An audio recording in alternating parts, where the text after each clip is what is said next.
नमस्कार, आप सभी दर्शकों का बहुत बहुत स्वागत। आप देख रहे हैं जिस टीवी। मैं हूं नेहा शुक्ला, लेकर हाजिर हूं आज की स्ट्रेट टॉक।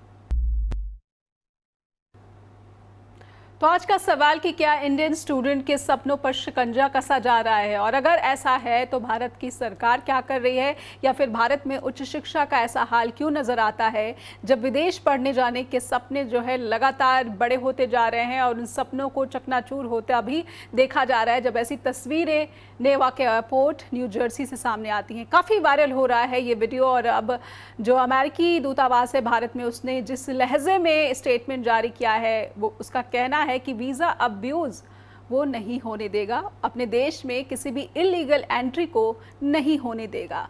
तो क्या भारत में जो छात्र हैं उनके सपनों पर शिकंजा की ये है, या फिर कुछ और सवाल जो भारतीय उच्च शिक्षा से जुड़े हुए हैं उनको समझे जाने की बहुत बड़ी ज़रूरत आन पड़ी है। भारत के युवा शक्ति की बात है जिसके साथ अमेरिका में इस तरह का दुर्व्यवहार होता हुआ देखा गया है। तो पहले मैं चाहती हूँ कि अपने दर्शकों के सामने आज के सवाल और कुछ फैक्ट भी रखें। और इन सवालों में सबसे बड़ा सवाल यही है कि इंडियन स्टूडेंट के सपनों का जो शिकंजा है वो क्या वाकई बढ़ रहा है, या भारत के पास वो क्षमताएं हैं कि वो अपने तमाम जो स्टूडेंट्स हैं, छात्र हैं, उनके सपनों को वो अपनी धरती पर पूरा करने में सफल हो सकता है। तो अमेरिका में इंडियन स्टूडेंट के साथ दुर्व्यवहार की ये घटना सामने आई है। आखिर क्यों उसे इस तरह से टॉर्चर किया गया? क्योंकि जो इंडियन अमेरिकन बिजनेसमैन हैं उन्होंने इसके बारे में जानकारी दी और कहा कि कहीं ना कहीं उसके साथ क्रिमिनल की तरह पेश आया गया, जो कि ऑब्जेक्शनल होना चाहिए। और इंडियन यूनिवर्सिटीज़ की संख्या में बड़ा इजाफा, कुछ ये हम डाटा अपने दर्शकों के सामने रख रहे हैं, लेकिन फिर भी विदेशी शिक्षा पर भरोसा बढ़ गया है। ये आंकड़े बता रहे हैं, ये आंकड़े हैं 2016 के मुकाबले 2024 में छात्रों के विदेश दाखिले में, यानी कि जो फॉरेन यूनिवर्सिटीज़ हैं उसके दाखिले में 300% का उछाल आ गया। ये देखिए 2016 के मुकाबले 2024 में आज भारत का स्टूडेंट छात्र किस जगह पर खड़ा है। ऐसे में क्या भारत में जो मौजूदा यूनिवर्सिटीज़ हैं उनकी कैपेबिलिटीज़ पर ये सवाल है, उन पर छात्रों के भरोसे पर ये सवाल है, भारत के हायर एजुकेशन को ये क्या दर्शाता है, ये जो परिस्थिति है वो क्या बताती है इसके बारे में, और क्यों भारत की एक भी यूनिवर्सिटी विश्व की टॉप 50 में भी शामिल नहीं हो सकी है। 2025 में हम बैठे हैं, 2047 में विकसित भारत का संकल्प ले रहे हैं। तो क्या ये कहा जाए कि इंडियन स्टूडेंट के सपनों पर ये शिकंजा है या नहीं है? हमारे साथ आज के जो मेहमान जुड़ चुके हैं, आइए उनका स्वागत कर लेते हैं। हमारे साथ डॉक्टर दिलीप मोदी जुड़ रहे हैं जो कि एजुकेशनिस्ट हैं। हमारे साथ प्रोफेसर अनुराधा जुड़ रही हैं, शी इज़ ऑल्सो एजुकेशनिस्ट। और हमारे साथ इंडियन पेरेंट की भूमिका में जुड़ रहे हैं राहुल चटवाल। आप सभी का बहुत बहुत स्वागत करती हूँ मैं। और शुरुआत में राहुल आपसे ही करना चाहूँगी। ये वीडियो जिसने सोशल प्लेटफॉर्म पर काफ़ी लोगों को जो है भावुक किया है और भारत की उच्च शिक्षा पर सवाल उठ रही है और बहस भी चल रही है। राहुल, आप एज अ पेरेंट, क्योंकि आपने हाल ही में अपने बच्चे को विदेश पढ़ने भेजा है, नेवार्क एयरपोर्ट से जो तस्वीरें आई हैं एक इंडियन स्टूडेंट को जिस तरीके से फर्श पर लिटाकर उसके साथ क्रिमिनल की तरह बिहेव किया गया और वो रो रहा था, और जो को पैसेंजर थे इंडियन अमेरिकन बिजनेसमैन, उन्होंने इसकी पीड़ा जो है एक्स पर शेयर की, और जिसके बाद भारत में कई लोगों ने, और यहाँ तक कि कांग्रेस के सांसद है जयराम रमेश, उन्होंने भी सरकार से सवाल पूछा है कि क्या ये इंडियन प्राइड के साथ कॉम्प्रोमाइज नहीं है। राहुल, एज अ पेरेंट आप क्या सोचते हैं? जी बिल्कुल, ये बहुत ही अपना दुखद है न्यूज़ है। लेकिन जहाँ तक मैं सोचना चाह रहा हूँ कि हमें सबसे पहले ये सोचना चाहिए कि हमारे जो बच्चे हैं वो इंडिया छोड़ के बाहर क्यों जा रहे हैं, कि यहाँ पर ऐसे लैक ऑफ एजुकेशन और लैक ऑफ अपॉर्चुनिटीज क्यों हैं। मेरे दो बच्चे हैं जिनका नाम है सक्षम एंड शौर्या, वो दोनों के दोनों यही से सेंट जॉन से चंडीगढ़ से पढ़े हुए हैं। उन्होंने अपना जो कोर्स ऑप्ट करना था वो बैचलर ऑफ बिजनेस एनालिस्ट में गए। जब उन्होंने सर्च आउट किया तो पता लगा कि बैचलर ऑफ बिजनेस वो एनालिस्ट रिलेटेड टू एआई, ये हमारे इंडिया में अभी तक मौजूद ही नहीं है ये कोर्स। तो उन्होंने जब बाकी कंट्रीज का देखा तो कहीं यूरोप में कहीं जगह था, कहीं यूएस में था, और सिर्फ अपना ऑस्ट्रेलिया में था। और कनाडा का तो आपको पता ही है कि सिर्फ 2 या 3 यूनिवर्सिटीज में कोर्स अवेलेबल रह गया है। और तभी करके उन्होंने बाहर का अपना जाने का सोचा। अगर वही चीजें हमारे इंडिया में मिले तो हमारे बच्चे यहीं पर ही पढ़े, हमारा यहीं पर भारतवर्ष अपना आगे बढ़े। क्योंकि हमारे पास ये वो कोर्सेज अवेलेबल नहीं है। अब अगर कॉमर्स कोई बच्चा करता है या कोई भी फील्ड कोई करता है, अब नीट का पिछले बार पेपर हुआ, उसका आपने देख ही लिया है क्या हुआ है नीट का पेपर। जी। सुप्रीम कोर्ट में जाने के बाद भी उन्होंने सीटें वहीं पर रखी। हम्म। और जहां तक इनका है कि यहाँ पर जो अपना ये जो एजुकेशन सिस्टम है, यहाँ पर जो कोर्सेज है, हम्म। अगर आप कॉमर्स के बाद लेते हैं तो बैचलर ऑफ कॉमर्स ले लेंगे, बैचलर ऑफ फाइनेंस ले लेंगे। जी। लेकिन यही आप विदेशों में देखेंगे तो वो बैचलर ऑफ बिजनेस एनालिस्ट देख लेंगे, जिसमें वो एमबीए भी करवा रहे हैं, जिसमें वो आगे की तरफ जा रहे हैं, जो एआई से रिलेटेड कोर्सेज भी कर रहे हैं। तो ये बहुत सारी फर्क है जिसके करके बच्चा बाहर जाने की सोचता है। जी। अब जो बच्चा बाहर जाने की सोचता है, फिर आगे जाके उसको नो डाउट प्रॉब्लम भी फेस होनी पड़ती करनी पड़ती है। जैसे मेरे बच्चे हैं, जो मेरे बच्चे इस टाइम अपना अगर बाहर गए हैं तो वहां पर उनको एजुकेशन भी उन्होंने देखनी है, अपना लिविंग रहना भी है। प्लस टू के बाद किसका बच्चे का पेरेंट्स का दिल करता है कि प्लस टू के बाद बच्चे को बाहर भेजे 18 साल की उम्र। हम्म। लेकिन 18 साल की उम्र में हमें ये चीज करनी पड़ रही है due to the lack of education in India. That is the main difficulty. जी बिल्कुल, आप करिकुलम की भी बात करते हैं, किस तरह के जो कोर्सेज हैं वो अनअवेलेबल हैं, जिसकी वजह से आपको विदेशी यूनिवर्सिटी का रुख करना पड़ता है। हमारे साथ डॉक्टर दिलीप मोदी भी जुड़े हुए हैं। राहुल ने जो सवाल यहाँ पर उठाए हैं, डॉक्टर दिलीप, इन सवालों पर आपकी क्या टिप्पणी है? आप तो शिक्षा को बहुत ही करीबी से देखते समझते और इस पर डीप स्टडी आपकी, आप खुद एक लंबे समय से शिक्षा के क्षेत्र में जुड़े हुए हैं।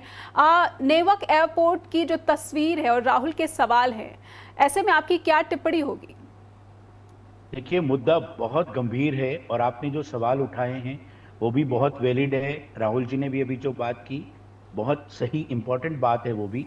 जी। लेकिन यहाँ पे सबसे पहले हमें ये सोचना होगा कि जिस स्टूडेंट के वीडियो के बारे में हम बात कर रहे हैं, क्या वो इलीगल इमिग्रेंट है? अगर इलीगल है तो किसी भी कंट्री में अगर कोई भी इलीगल इमिग्रेंट है, विदाउट प्रॉपर वीजा के अगर एंटर किया है, तो वो एक्चुअली तो क्रिमिनल तो है। अब वो क्यों गया, कैसे गया, एजुकेशन सिस्टम पे बात करेंगे हम। लेकिन सबसे पहले तो we just can not promote illegal immigrants. हमारे देश में भी अभी जो हम प्रॉब्लम फेस कर रहे हैं, हमारी बॉर्डर से जो इलीगल लोग आ रहे हैं, चाहे वो रोहिंग्याज हो या और कोई हो, उनको तो हम भी टॉलरेट नहीं कर सकते ना। उनको तो हम भी डिपोर्ट करने के लिए तैयार हैं, हम डिपोर्ट कर रहे हैं। तो अगर पहले इश्यू इलीगल है, इलीगल इमिग्रेंट है, तो पहले उसको समझना होगा। और फिर दूसरी बात आती है कि हमारे स्टूडेंट्स के साथ ऐसा क्यों हो रहा है, हमारे स्टूडेंट वहां क्यों जा रहे हैं, हमारे एजुकेशन सिस्टम में क्या फ्लॉ है। एजुकेशन सिस्टम में तो बिल्कुल फ्लॉ है, बहुत ज्यादा गड़बड़ियां हैं। आज एक्चुअली ये हो रहा है कि मैं एजुकेशन सिस्टम पर आपसे समझूं, लेकिन उससे पहले एक सवाल। हार्वर्ड यूनिवर्सिटी के साथ जो कुछ हो रहा है, वहाँ पर जो फॉरेनर हैं बच्चे, स्टूडेंट पढ़ने गए, भारत से भी बड़ी संख्या में बच्चे हैं। चीन ने आपत्ति जताई कि हमारे स्टूडेंट के साथ अगर उनके भविष्य के साथ खिलवाड़ होगा तो हम उनके हितों की रक्षा करेंगे। लेकिन इंडियन एडमिनिस्ट्रेशन की तरफ, इंडियन गवर्नमेंट की तरफ से या फिर एम्बेसी की तरफ से ही ऐसी कोई स्टेटमेंट नहीं आई। क्या हम as a nation, as a pride democratic nation अपने स्टूडेंट के साथ नजर आए? हमें स्टूडेंट के साथ नजर आना होगा, लेकिन यहाँ फिर मैं कहूंगा कि बड़े लेवल पर इलीगल इमिग्रेंट्स को यहाँ पर भी सपोर्ट नहीं किया जा सकता। अगर हम बड़े किसी नेता की बात करें तो कोई भी इलीगल अगर इमिग्रेंट है तो उसको सपोर्ट नहीं करेगा। हाँ, हमारे स्टूडेंट को या किसी भी तरह के स्टूडेंट को किसी यूनिवर्सिटी में पर्पसफुली अगर डिग्रेड किया जाता है या उसको निकाला जाता है तो वो एक्सेप्टेबल नहीं है। उसके लिए हमारी गवर्नमेंट भी खड़ी है, हम लोग भी सब खड़े हैं और पूरा मॉब इसके लिए खड़ा हुआ है। लेकिन उसमें यहाँ पर अभी प्रॉब्लम हमें समझने की जरूरत है। एक तो क्या है कि इस समय यूएस में बहुत बड़ा पॉलिटिकल अनरेस्ट चल रहा है और चाहे जैसे डिसीजंस हो रहे हैं, ट्रंप साहब जो है वो बहुत सारी यूनिवर्सिटीज में कह रहे हैं कि हम वीजा अलाउ नहीं करेंगे, आपको ये नहीं करेंगे। वो बातें बहुत गलत है और उसमें अगर प्रॉपर किसी ने ऑफिशियली एंट्री ली है तो उसके साथ किसी भी तरह का अगर कोई गलत व्यवहार होता है तो उसके लिए हमारे पॉलिटिकल सिस्टम को, हमारे एम्बेसी को, हम सबको खड़ा होने की जरूरत है।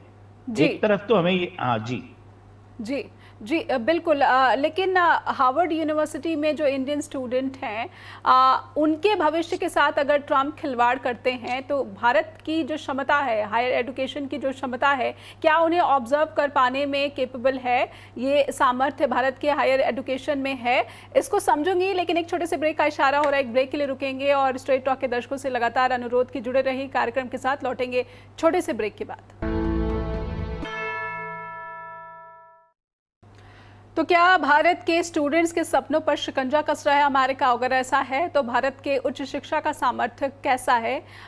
एक डाटा तो ये है कि दुनिया के 50 टॉप की यूनिवर्सिटीज़ में भारत का एक भी यूनिवर्सिटी नहीं आता है। और क्या यही एक बड़ी वजह हो सकती है कि भारत का जो छात्र है, जो स्टूडेंट है, वो अपने ड्रीम जॉब के लिए, वो अपने ड्रीम स्टडी के लिए विदेशों का रुख करना चाहता है? और ये जो आंकड़े हैं वो 300% का इजाफा बता रहे हैं। 2016 की तुलना में 2024 के आंकड़े हैं। हमारे साथ प्रोफेसर अनुराधा भी जुड़ी हुई हैं। प्रोफेसर अनुराधा, सबसे पहले तो जिस इंडियन स्टूडेंट की वजह से इस बहस को आज फ्रंट पेज मिला है, आप इस इंसिडेंट पर क्या अपने विचार हमारे दर्शकों के सामने रखेंगी? पहले तो मैं आपके ज़रिए समझना चाहूँगी और उसके बाद अगले सवाल पर आऊँगी। जी मैं आपके साथ बिल्कुल सहमत हूँ कि ये जो बड़ा डिस्टर्बिंग इंसिडेंट सामने आया है, न्यूज़ में हमें पता चला है कि ये किस तरह का व्यवहार एक इंडियन स्टूडेंट के साथ किया जा रहा है। अभी इसके जो फैक्ट्स हैं वो सारे अगर हम चेक इसके होंगे, जो अभी तक पता चल रहा है उससे ये पता चल रहा है कि अगर उस बच्चे के पास प्रॉपर वीजा था, सब सारे डॉक्यूमेंट्स उसके पूरे हैं, अगर फिर भी उसके साथ इस तरह का व्यवहार किया जा रहा है तो एक वो कहीं ना कहीं बड़ा इनह्यूमन है और एक सवालिया निशान है कि ये बहुत बड़ा एक वायलेंस और एग्रेशन है जो कि हमारा जो हिस्ट्री बताती है, जो लोग बाहर जा रहे हैं, जो बच्चे बाहर जा रहे हैं, उनके साथ किस तरह का व्यवहार सामने आ रहा है। लेकिन अगर मैं बात करूं कि ये जो पिछले 10, 20, 30 सालों से जो एक ट्रेंड चल रहा है बाहर जाने का, एक जो बड़ी ग्लॉसी पिक्चर लोगों के दिमाग में बनी हुई है, लेकिन ये कहीं ना कहीं वो भी सवाल निशान लगाता है कि ये कोई एक टिकट नहीं है, गोल्डन टिकट नहीं है for to get the success, immediate success. अगर आप बाहर जाते हैं और पढ़ाई करते हैं और वहां से कोर्स करते हैं, लेकिन आपकी डिग्निटी पे भी ये सवाल उठाते हैं कि अगर आपके साथ बाहर जाके इस तरह का व्यवहार होता है तो आप किस तरह से फेस करते हैं। हम लोग रोज ऐसे कोई ना कोई इंसिडेंट सुनने में आते हैं कि हमारा जो ब्रेन ड्रेन हो रहा है, जो इतना बच्चा बाहर जा रहा है। आपने एक बहुत अच्छा तथ्य रखा कि क्या हमारी यूनिवर्सिटीज सक्षम नहीं है बच्चों को एजुकेशन देने में? क्यों बच्चा बाहर जा रहा है? क्या हमारे पास उस तरह का इंफ्रास्ट्रक्चर नहीं है? क्या हमारे पास वैसी अपॉर्चुनिटीज नहीं है? प्रोफेसर अनुराधा, जैसे राहुल ने कार्यक्रम की शुरुआत में ही कुछ अपने सवाल रखे कि अगर उनके बच्चों को वो जो कोर्स करना चाहते थे वो इंडियन यूनिवर्सिटीज़ में होता तो वो क्यों इतना भारी भरकम खर्च करके अपने बच्चों को विदेश पढ़ने भेजते, या फिर जिस सपनों को उनके बच्चे जो है वो पाना चाहते, अचीव करना चाहते हैं, अगर वो भारत में मौजूद होता और इतनी आसानी से उपलब्ध हो पाता, तो आप इस स्थिति पर जो एक डिस्ट्रस्ट बढ़ा है इंडियन यूनिवर्सिटीज के ऊपर, बेशक करिकुलम को लेकर हो या फिर जॉब्स को लेकर हो, इस डिस्ट्रस्ट को कैसे आप देखती हैं? इस एरिया में, सेक्टर में हम लोग रिसर्च करते हैं और इसको हम स्टडी करते हैं। मैंने इनकी बात बहुत अच्छे से सुन रही थी एज अ पेरेंट, जो इनका कंसर्न है कि आज की जो हमारी मार्केट नीड्स हैं, जो एम्प्लॉयमेंट की नीड्स है, जो जॉब की अपॉर्चुनिटीज हैं, उसको ध्यान में रख के बच्चे की नीड्स हैं, स्टूडेंट की नीड्स हैं, हमें वैसे कोर्सेज को लेकर आना पड़ेगा यूनिवर्सिटीज के अंदर, अपने करिकुलम को अपडेट करना पड़ेगा। मैं मानती हूँ बहुत चैलेंजेस हैं। 2013 में एक कमीशन आता है रूसा, आप लोगों ने शायद सुना होगा। उससे पहले हमारे हायर एजुकेशन में इतना बदलाव नहीं था, लेकिन उसके इंट्रोड्यूस होने के बाद अभी हाल ही में न्यू एजुकेशन पॉलिसी इंट्रोड्यूस हुई है 2020, जो आप लोगों को पता है, शिक्षा नीति आई है। बहुत फर्क अब वो लेकर आ रहे हैं, बहुत चैलेंजेस को हम मीट कर रहे हैं। हमारे करिकुलम में बहुत ज्यादा जरूरत है अपडेट करने की, वैसे कोर्सेज लेके आने की। जो सबसे एक जो लैग हमें लगता है, डिमांड और सप्लाई के बीच का गैप है। हम जो बच्चा तैयार कर रहे हैं हायर एजुकेशन में और जो मार्केट में जरूरत है, जिस बच्चे की जो हम भेज रहे हैं, जिस स्किल्स की जरूरत है, लेबर की, जो बच्चे को वो बच्चा एब्जॉर्ब नहीं हो रहा है। हम जो तैयार कर रहे हैं, जो मार्केट की जो नीड्स है, डिमांड और सप्लाई का जो एक गैप है वो बढ़ता जा रहा था क्योंकि स्किल पे काम नहीं था। लेकिन जब से ये शिक्षा नीति को इन्होंने लागू करना शुरू किया है, थोड़ी उम्मीद बढ़ी है कि वाकई में हमने अपने सर बात कर रहे थे एआई की, आर्टिफिशियल इंटेलिजेंस की, कितने हजार करोड़ रुपया इन्वेस्ट किया जा रहा है सरकार की तरफ से, प्रोजेक्ट्स लेकर आ रहे हैं। फॉरेन यूनिवर्सिटीज की हम बात कर रहे हैं, उसके जो ऑफशोर कैंपसेस हैं वो भारत में लेके भारत में एस्टेब्लिश हो रहे हैं ताकि हम बच्चों को यहीं पे उपलब्ध वो सारी फैसिलिटीज दे सके जो कि बच्चे को वहां देनी चाहिए, जो एक पेरेंट का नीड है। जो मैं राहुल जी को सुन रही थी, जो इनका कंसर्न था, अब वो बच्चे ने क्यों कोर्स वो अब बच्चे की चॉइस क्यों ऑप्ट करना चाहता है वो, क्योंकि मार्केट की नीड है। बच्चे बाहर जा रहे हैं, हमारा कंसर्न ये है सबसे बड़ा कि बच्चा बाहर क्यों जा रहा है, कौन सी ऐसी सिचुएशंस है जो उसको फोर्स कर रही है, कौन से ऐसे पुश फैक्टर्स हैं जिसकी वजह से वो बाहर जा रहा है। और आपको एक और तथ्य बताती हूँ, हाल ही में आपने भी सुना होगा 20,000 बच्चा है, 2022 में ये एक डेटा निकल के आता है, 20,000 बच्चा पढ़ाई के लिए जाता है बाहर, कनाडा की बात है जी। वो 20,000 बच्चा एडमिशन नहीं ले रहा है, किसी भी कॉलेज में नहीं एडमिशन ले रहा है, वो कहाँ पे डिसअपियर हो जाता है वो बच्चा, कहीं ना कहीं वो ऑड जॉब्स ले रहे हैं बच्चे, वहां जाके कुछ ना कुछ अपने लिविंग के लिए, वहां रहने सहने के लिए कुछ काम वो ऑप्ट कर रहे हैं। मैं आपको एग्जांपल दे रही हूँ, बच्चा इंजीनियर बीटेक करके, बहुत यूनिवर्सिटीज हैं, मैं कोट नहीं करूंगी यहाँ नेम, प्राइवेट यूनिवर्सिटीज है जहां से बच्चा जा रहा है, वहां जाके एक ड्राइवर का काम वो ले रहा है, किसी भी रेस्टोरेंट के अंदर वेटर गर्ल बॉय का काम वो कर रहे हैं, ऐसी ऑड जॉब्स पिक कर रहे हैं वो, यानी कि सिर्फ और सिर्फ लाइफस्टाइल से अट्रैक्ट होकर जो बड़ी संख्या में जो है इंडियन स्टूडेंट वहां पर जा रहे हैं। लेकिन जैसा कि राहुल जैसे पेरेंट ने यहाँ पर रखा है, राहुल ने कहा है कि कोई पेरेंट क्यों चाहेगा कि जब 18 साल की आयु में है वो बच्चा और वो विदेश में ऑल इंडिपेंडेंट सिचुएशन में चुनौतियों का सामना करने के लिए विदेश में जा रहा है। राहुल, मैं आपसे समझना चाहूँगी, आपने कुछ एक नीट के पेपर को लेकर जो चिंताएं रखी थी, अगर क्या इनका आपको माकूल उत्तर मिला होता और जवाबदेही सरकार की तरफ से दिखी होती तो आपने अपने बच्चे को विदेश भेजने का जो फैसला है वो ना किया होता? मैं एक्चुअली अनु मैम की कुछ बातों से सहमत हूँ, कुछ से नहीं। ऐसे है कि अनु मैम, अभी आपने कहा कि बहुत सारी नीतियां आ रही है, एप्लीकेबल हो रही है, एजुकेशन सिस्टम चेंज हो रहा है। जो मैं एडवोकेट हूँ हाई कोर्ट में, ठीक है, इन चंडीगढ़, मेरे जो बच्चे हैं दे आर वेल एजुकेटेड, अच्छे स्कूल से पढ़े हैं। अगर वो एप्लीकेबल हो रहा है, वो कब तक होगा?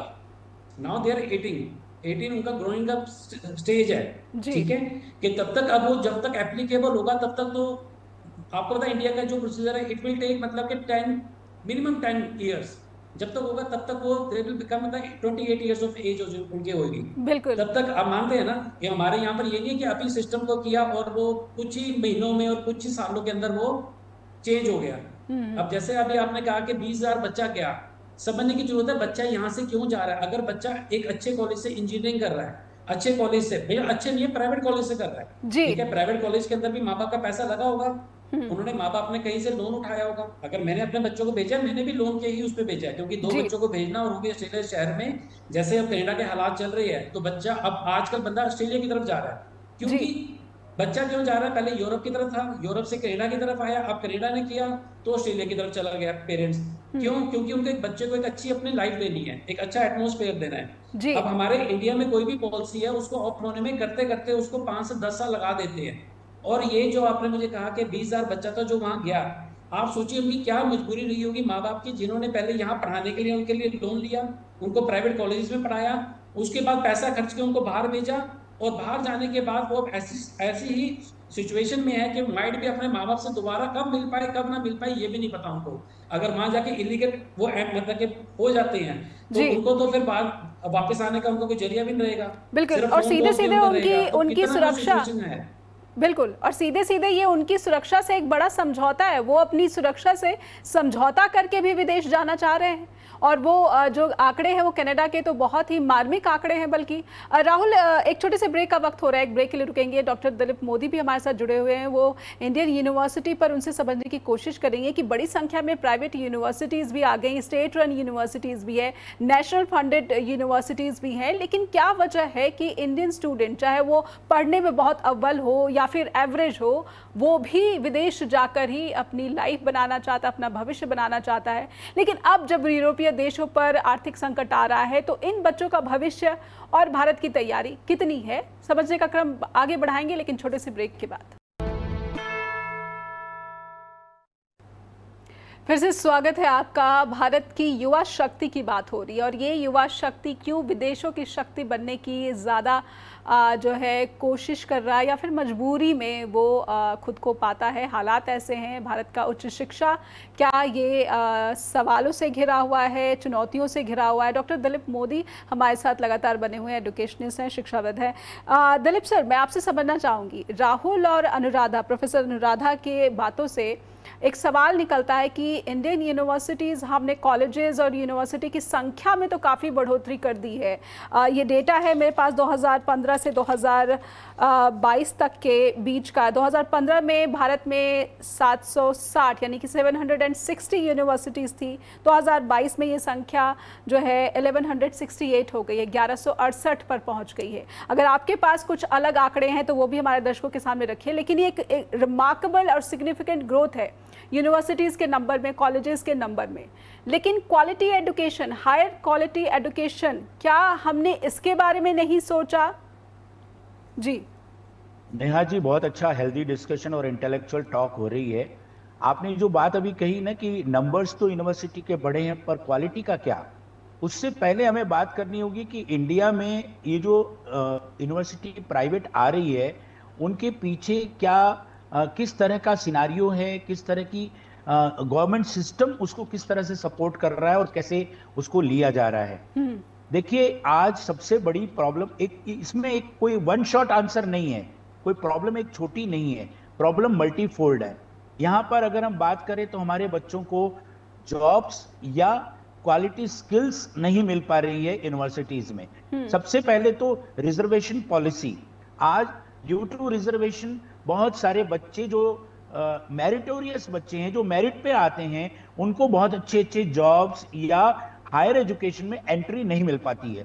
फिर कॉम्पिटिटिव एग्जामिनेशन है एक तरफ, वो कॉम्पिटिटिव एग्जामिनेशन में भी आज हमारा जो मेन स्ट्रीम एजुकेशन है वो पटरी से उतर गया है। उसकी जगह पर competitive exam, everywhere there is a competition, और कंपटीशन के बाद भी जो रिजर्वेशन पॉलिसी है उसमें क्वालिटी बहुत ज्यादा सफर कर रही है। और जिसके पास क्वालिटी है और पॉकेट में थोड़ा सा पैसा है, थोड़ा सा विजन है, उसका एकमात्र उद्देश्य है भारत छोड़ो।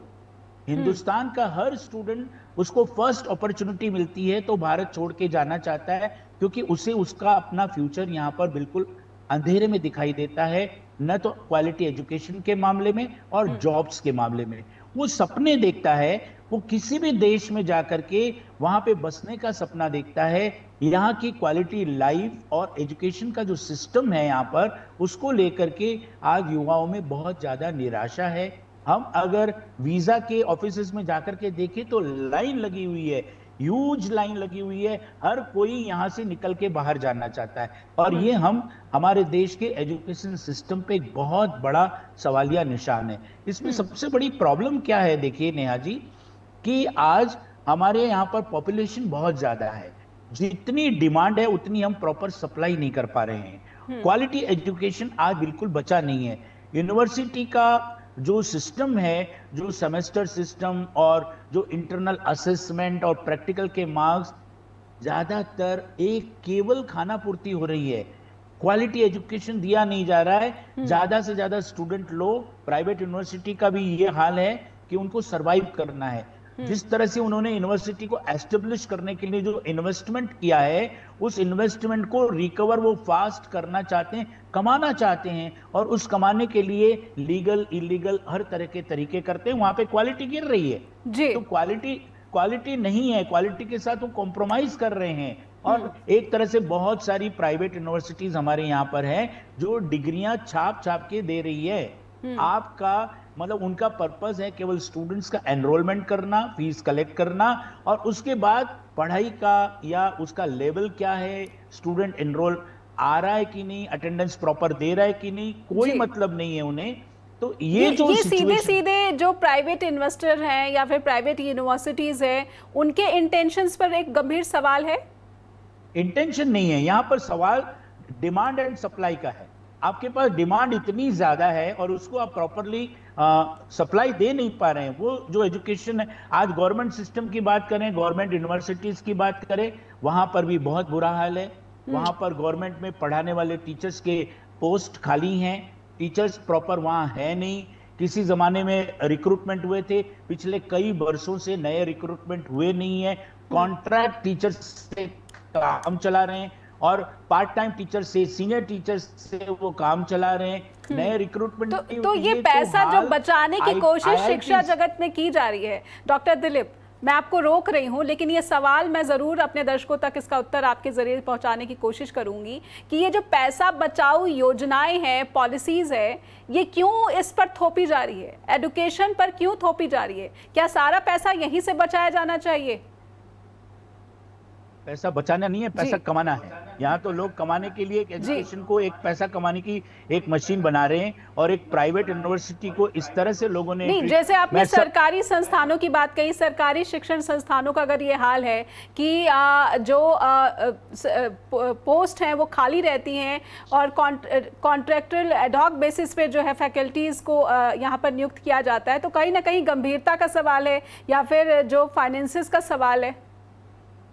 बिल्कुल सर, अभी बहुत सारे मेडिकल कॉलेज हर डिस्ट्रिक्ट में गवर्नमेंट ऑफ इंडिया ने खोले हैं और जो नए नए गवर्नमेंट मेडिकल कॉलेजेस खुले हैं वहां पर रिक्रूटमेंट नहीं है, वहां पर डॉक्टर्स नहीं है, पढ़ाने वाले टीचर्स नहीं है। आज बच्चा यूट्यूब पे पढ़ करके अपनी एग्जाम दे रहा है। बहुत पैथेटिक सिचुएशन है। बड़े बड़े जो हमारे IIMs और IITIs हैं उनमें नए रिक्रूटमेंट बहुत वर्षों से हुए नहीं है और 50% से ज्यादा पोजीशंस वैकेंट है। ऐसे में कंपटीशन एग्जाम देकर के बच्चा जब वहां पहुंचता है और वहां जाकर के देखता है कि जिसको ड्रीम समझ करके, जिसको अपनी लाइफ का एक सक्सेस टिकट मान करके वो IIT एग्जाम देकर के जो यहाँ आया, यहाँ तो कुछ नहीं है। वहां का लेवल जो आप देखिए, वो उनके कोर्सेज अपडेटेड नहीं है, उनके पास सिलेबस अपडेटेड नहीं है। जो डिमांड एंड सप्लाई है, मार्केट आज कहां से कहां पहुंच गया है, पुराने कोर्सेज हैं, पुराने तरह की सप्लाई है और जो मार्केट में आज डिमांड है वो अपडेटेड है नहीं। तो वहां पे जो रिसर्च नहीं है, यूनिवर्सिटीज में हमारे रिसर्च तो हो ही नहीं रही है। ये बहुत बड़े सारे फिगर्स आए हुए हैं कि हमारी यूनिवर्सिटी में रिसर्च नाम पर कुछ नहीं है। डॉक्टरेट की डिग्रियां तो यूं ऑनररी की तरह बांटी जा रही है और फ्रीली दी जा रही है। इस पे बहुत सारे चेक लगे हैं। अभी बहुत सारी यूनिवर्सिटीज को ब्लैकलिस्ट किया गया है कि फर्जी डॉक्टरेट की डिग्रियां दे रहे हैं। यूनिवर्सिटीज के भी बहुत ज्यादा जो है, बिल्कुल बिल्कुल आपने सही कहा, लेकिन सवाल तो ऐसे में ये उठता है कि अभिभावकों से तो मोटी रकम वसूली जाती है फीस के रूप में और कई तरह के जो चार्जेस जो है वो ऐड किए गए हैं। हाल ही के दिनों में, बल्कि हाल के कुछ सालों में ऐसे फैसले हुए हैं, चाहे वो स्टेट रन यूनिवर्सिटीज़ के हों या फिर नेशनल सेंटर रन यूनिवर्सिटीज़ के हों या फिर प्राइवेट यूनिवर्सिटीज़ की फीस देख लीजिए तो कितना भारी भरकम उछाल आया है। स्कूलों की तो हम बात ही नहीं करेंगे क्योंकि मुद्दा आज हायर एजुकेशन का है। इससे पहले कि मैं प्रोफेसर अनुराधा और राहुल के पास जाऊं, एक छोटे से ब्रेक के लिए रुकूंगी क्योंकि सवाल बहुत गंभीर है कि अगर अभिभावक भारी भरकम फीस अदा कर रहे हैं, लोन उठाकर वो भर रहे हैं जेबें यूनिवर्सिटीज़ चलाने वालों की, चाहे वो प्राइवेट हो या फिर स्टेट या फिर सेंटर रन यूनिवर्सिटीज़ के जो ऑर्गेनाइजर्स हैं, जो एडमिनिस्ट्रेटर्स हैं, तो फिर उनके क्वालिटी से क्यों समझौता या फिर ये जो सरकारी पदों पर ये जो नियुक्तियां नहीं हो रही हैं इससे क्यों समझौता हो रहा है। एक ब्रेक लेंगे, ब्रेक के बाद लौटेंगे। प्रोफेसर अनुराधा और राहुल चटवाल हमारे साथ जुड़े हुए हैं।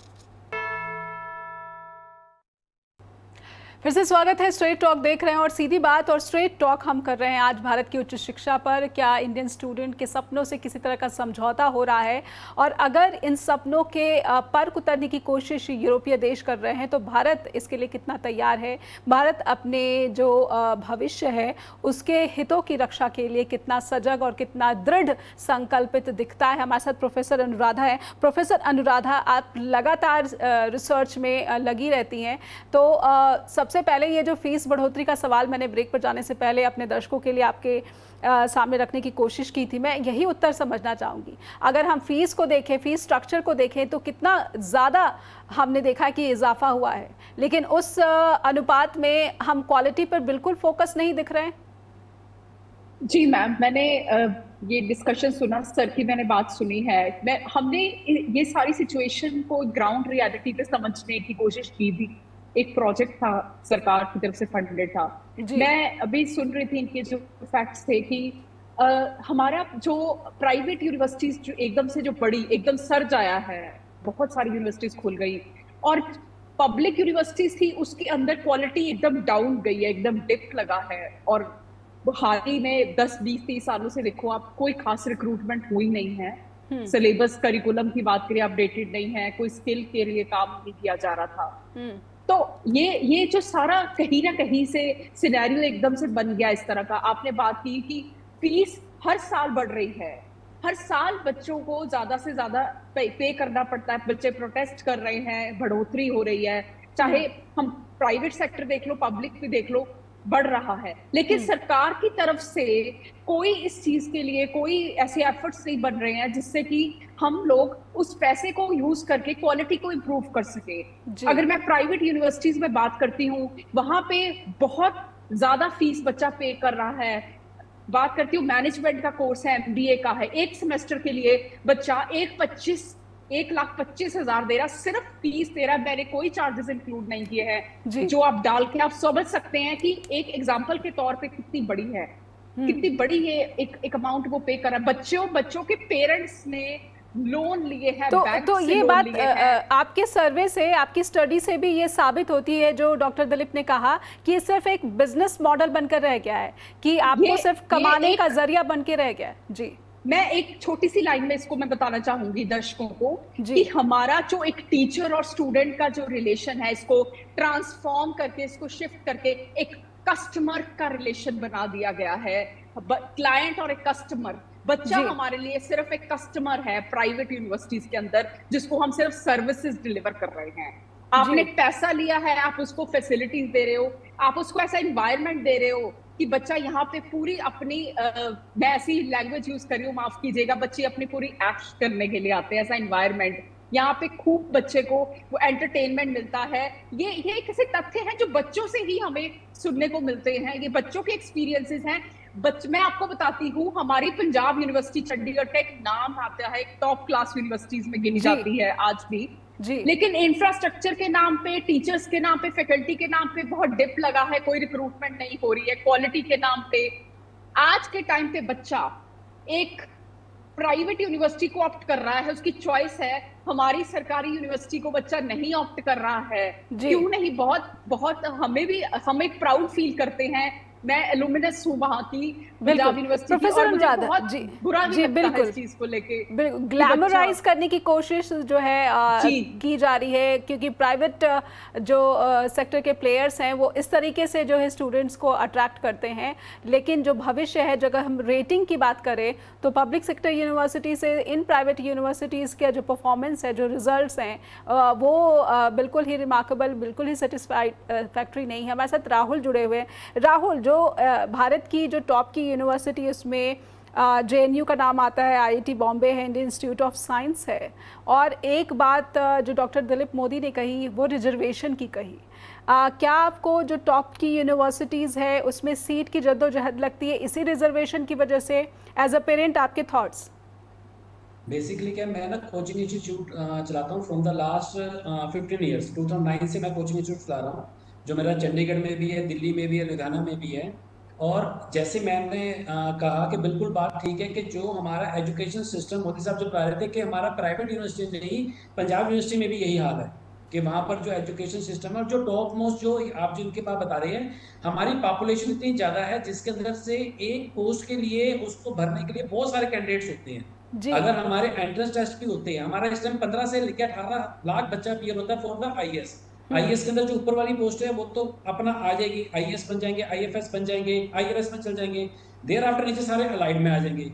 सेम लाइक दिस जो आपकी बाकी जब यूनिवर्सिटीज की बात कर रहे हैं, जो उसके अंदर से कुछ बच्चे होते हैं जो मेहनत करते हैं, जो पढ़ते हैं, जो आगे चले जाते हैं, जो बाकी सारे होते हैं अगेन वो सारे प्राइवेट यूनिवर्सिटीज में आ जाते हैं। जो प्राइवेट में आते हैं वहां पर जो even not UGC net qualified भी नहीं है वो भी वहां टीच कर रहे हैं।